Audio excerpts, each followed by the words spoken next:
அழகு மிகுந்த ராஜகுமாரி மேகமாக போகிறாள்.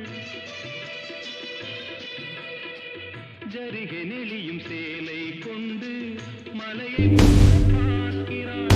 பள்ளம் சிலர் உள்ளம் என ஏன் படைத்தாள்? நான் பார்த்ததிலே அவள் ஒருத்தியைத்தான் நல்ல அழகி என்பேன், நல்ல அழகி. நாயகன் மலையின் காட்சி இறைவன் ஆட்சி. செந்தாழம் பூவில் வந்தாள்